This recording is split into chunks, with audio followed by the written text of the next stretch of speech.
हमारे साथ मौजूद हैं कांग्रेस पार्टी के नेता नवाब काजिम अली ख़ान और फुन नवेद मियाँ। उनसे सीधे तौर पर बात करेंगे। आज आपकी बैठक हुई है कांग्रेस भारतीय जनता पार्टी के प्रत्याशी आकाश सक्सेना से, क्या अहम बैठक रही? नहीं, आज नहीं हुई। वो कल शाम को आए थे मेरे घर पे, बल्कि इधर ही इसी कमरे में आए थे। और मेरे कुछ लोग मेरे साथ बैठे हुए थे, तो ये रैंडमली वो आए और उनका फ़ोन आया था, तो मैंने कहा आप ज़रूर आइए। तो वो आए और हमने कुछ बातें रखी। हम चाहते हैं कि जो कंडीशंस हैं रामपुर की बहुत ही बुरी हैं। जो रामपुर एक तरह से गड्ढे में पड़ा हुआ है, उसमें से हमें इस शहर को निकालना है। जो लोगों की प्रॉब्लम्स हैं, ख़ासतौर से बिजली से मुतालिक हैं, इंफ्रास्ट्रक्चर से मुतालिक हैं, कारोबार से मुतालिक हैं और उद्योग से मुतालिक हैं, उसमें हम चाहते हैं कि उसमें परिवर्तन आना चाहिए और वो समस्याओं का हल होना चाहिए। और इस सिलसिले में उनसे बात हुई और ज़्यादा देर नहीं, 20-25 मिनट, आधे घंटे बात हुई। और ये तो हम सब लोगों की सहमति थी। सहमति से हमने ये फ़ैसला लिया। हम चाहते हैं कि आकाश सक्सेना ही, हम समझते हैं कि वो ही ये परिवर्तन ला सकते हैं और इसलिए हमने ऐलान किया कि हम उनके साथ हैं, सपोर्ट भी करेंगे और सपोर्ट भी दिलाएंगे। जिस तरह से कांग्रेस पार्टी और भारतीय जनता पार्टी विचारधारा अलग है और रामपुर में समर्थन दिया है आपने अपने व्यक्तिगत तौर पर, तो कितना अहम देखिए, ये चुनाव, जो उपचुनाव रामपुर शहर का, कोई विचारधाराओं का चुनाव नहीं है। ये सीधा सीधा वन ऑन वन इलेक्शन है और जो मैंने आपको अभी बातें बताई उन मुद्दों के ऊपर ये चुनाव होगा। कांग्रेस पार्टी का इसमें कुछ ज़्यादा हस्तक्षेप है नहीं, क्योंकि जो कांग्रेस पार्टी इस चुनाव में भाग ही नहीं ले रही है, चुनाव के बाहर है। तो पार्टी की तरफ से हमारे ऊपर कोई ना आदेश है, ना कोई दबाव पड़ा है। हम आज़ाद हैं अपना फ़ैसला खुद लेने के।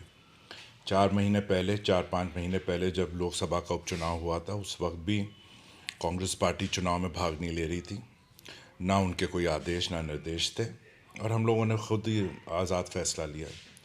तो हमारा फ़र्ज़ भी बनता है, मेरा फ़र्ज़ बनता है, क्योंकि मैं रामपुर का एक अहम हिस्सा हूँ।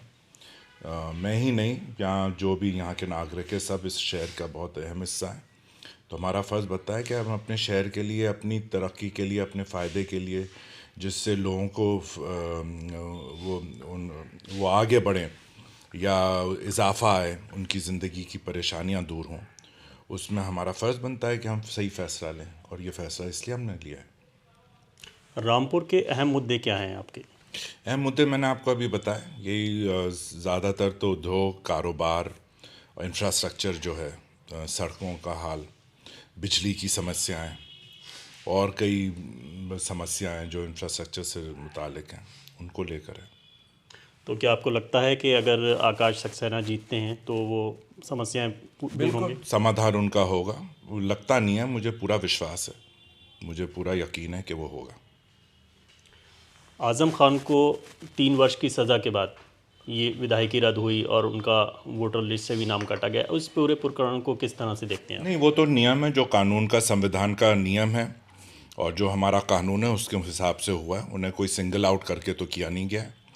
कोई भी व्यक्ति, कोई भी नागरिक भारत का अगर ये कानून तोड़ेगा तो उसको सज़ा तो मिलेगी, उसका खमियाजा तो वो भुगतेगा। तो वो कोई ऐसी अनयूजुअल चीज़ नहीं है, वो तो होना ही था। कोई भी कन्विक्टेड हो वो पब्लिक ऑफिस होल्ड नहीं कर सकता, तो उसे डिस्क्वालीफाई किया गया। और अब अभी तो ये रामपुर का उपचुनाव चल रहा है, आप देखिएगा कुछ महीने के बाद स्वार का भी उपचुनाव होगा, क्योंकि जैसा फ्रॉड बाप है, बेटा भी उतना ही बड़ा फ्रॉड है। उसने भी वही फ्रॉड किया है, जो साबित हो चुका है कानून से, सुप्रीम कोर्ट से, सब जगह से साबित हो गया, हाई कोर्ट से। तो वहाँ भी उपचुनाव होना है और उसके बाद चमरौवे का भी कुछ महीने के बाद उपचुनाव होगा, क्योंकि वहाँ भी जो वहाँ का विधायक है उसके ऊपर भी वो भी कई मुकदमों में, क्रिमिनल केसेस में लिप्त है।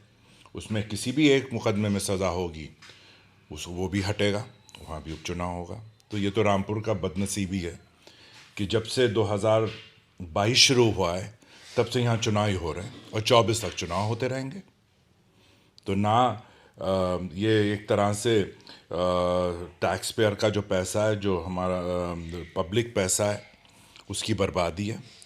प्रशासन के ऊपर भी प्रशासन भी के पास वक्त नहीं है समय नहीं है कि वो अपने काम कर सकें, क्योंकि हर दफ़ा 2-2 महीने के 3-3 महीने के बाद चुनाव हो रहे हैं, फिर लिस्टें तैयार हो रही हैं, फिर उसका जो प्रोसीजर्स है उसमें पूरा प्रशासन लगा है। उनके पास भी समय नहीं है, उनका समय भी बर्बाद हो रहा है।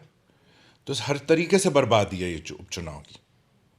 तो हम लोगों को, पब्लिक को अब सोच समझ के फैसला लेना, या ये हमारे नसीब में ही होगा कि हम यहाँ उपचुनाव ही कराते रहें। तो अब आकाश सक्सेना के साथ प्रचार भी करेंगे आप?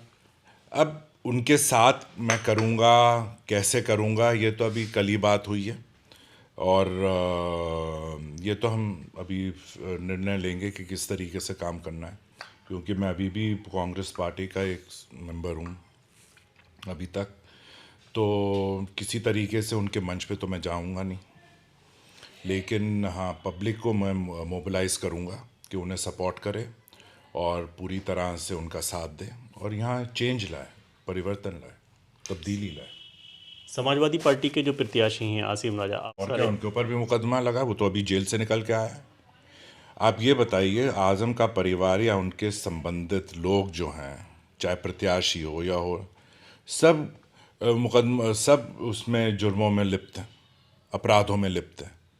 तो उनको हम उनका साथ दें, या हम ऐसे व्यक्ति का साथ दें जिसके ऊपर, जो बिल्कुल साफ छवि का हो? ये तो ऊपर वाले ने हमें अकल दी है, उसका तो हमें इस्तेमाल करना चाहिए ना। इतने अंधे, हम अंधे तो हैं नहीं। धन्यवाद हमसे बात करने के लिए। ये थे नवाब काजिम अली ख़ान उर्फ नवेद मियाँ, जिन्होंने अभी बैठक करने के बाद भारतीय जनता पार्टी के प्रत्याशी आकाश सक्सेना को समर्थन दिया है, और उनका कहना है कि मैं उनके मंच पर तो नहीं जाऊंगा, लेकिन सपोर्ट ज़रूर करूंगा। रामपुर से गुलजार रहमान, TV9।